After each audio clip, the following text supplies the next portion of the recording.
Solomon in Washington thinks that Oh, abortion should be illegal because it would be taking a life from another person. Okay, before we hear your story, Solomon, I'm curious how you define like life and person. Like, what is life to you and what is person to you? How do you use those words? I guess fundamentally that's the real question here. Yeah. So it depends on when we define life. So I think if they're defining life, and some people define it differently than I do. For me, I define it at a heartbeat. That happens relatively early on and pretty quickly after the realization of, oh, I've missed my period. So I think pretty much around that time would be a fair time to say that that would be life, in my opinion. I could be completely wrong. Other people believe other things. So it's actually not really a heartbeat, though, when it's still in that early phase.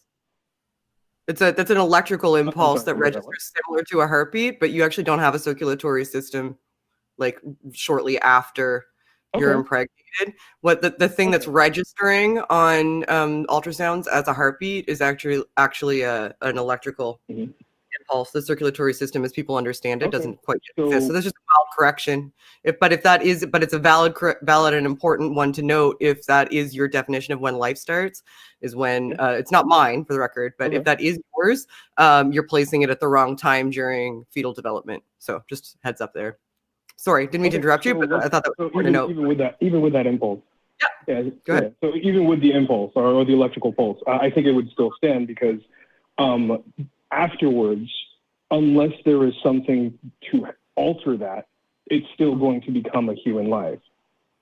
Like the course of it happening prior doesn't really change. Like it wouldn't be no different than a person that has a hard birth and they could potentially die, but then you have doctors who save the life and then it's still alive. You know, you wouldn't kill the baby afterwards, or that's what I'm trying to say.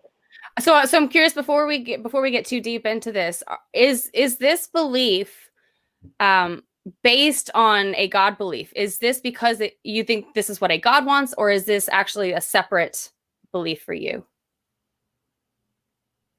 It's completely separate. It's not related to theism at all. But I mean, I can talk about theism. I have no problem with that. Well, the reason is because if it is, then we should definitely talk about that instead. But if it's separate, then it's its own legitimate issue. So whatever. I'm sorry? I'm down to talk about theism as well. Either is fine with me. Well, we've already started on abortion, so we can go with that. So you think that the life starts when there is a beat of some sort, whether it's a heartbeat or an impulse or whatever. You think that is when life starts, and that is when it becomes a person, correct? Like, by person, you mean somebody with like a personhood? Yeah, like what would be the difference between a baby, like a 4-month-old baby, and a fetus, essentially? Well, I would say that the 4-month-old baby has been born. To have things that require it. Sorry? I would say that the 4-month-old baby has been born. I would add to that also a 4-month-old baby has the ability, prefrontal cortical development required to have cognition and self-awareness. Has also been born and is self-aware.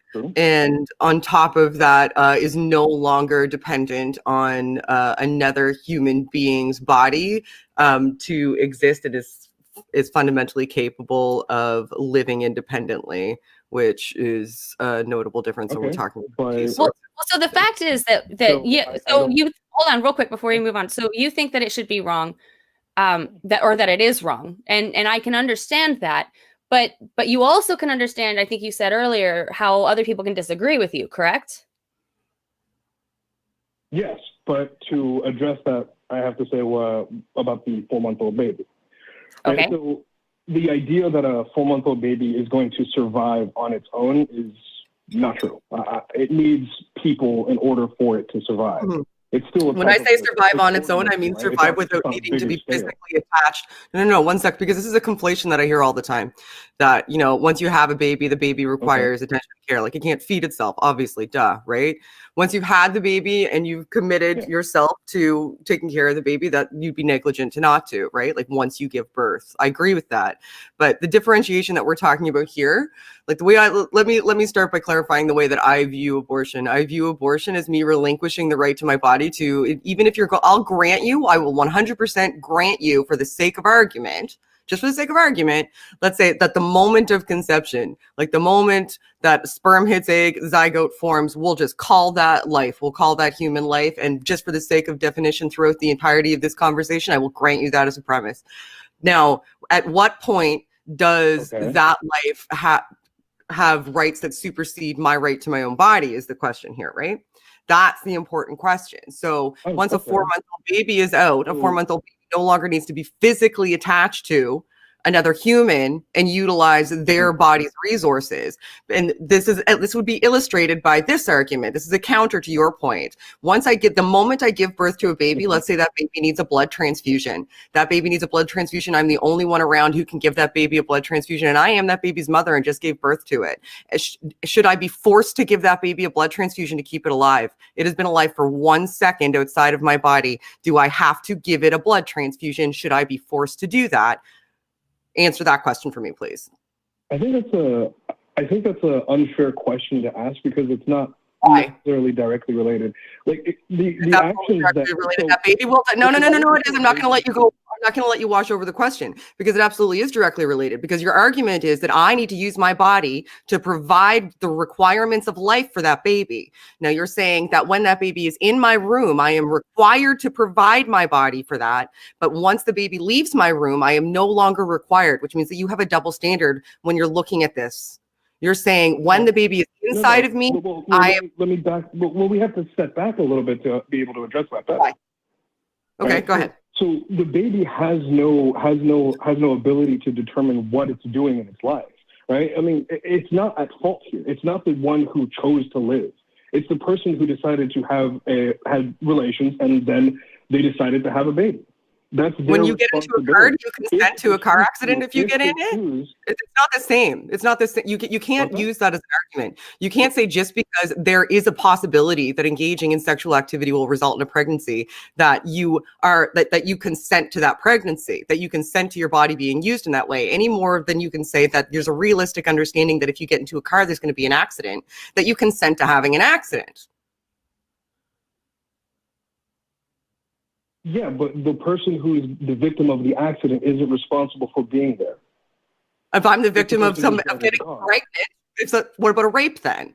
Like the more you keep justifying why these analogies don't track, the more you're actually raping your argument, which ultimately does boil down to bodily autonomy. It is my body, and if I do not want it to provide it to someone, I do not have to, and there is no reason that I should be forced to.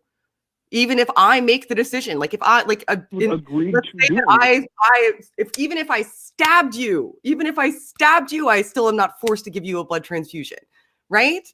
If I made the choice to do that to you, I am now responsible for that happening to you. But you still, in that scenario, can't use my body to maintain your life. The only place that this argument seems to hold for people, for whatever dissonant reason I don't understand, is when it comes to a woman's body in pregnancy. Every other time, you don't have to relinquish a part of yourself. Your bodily autonomy takes precedence. But as soon as a pregnancy is involved, regardless of the stage of the pregnancy, all of that goes flying out the window because you're a mom now, you decided to have sex, and now that baby owns your body, and so do I, by the way, because I get to have a conversation with you telling you what you have to do based on my ideas and understanding about what your body is for.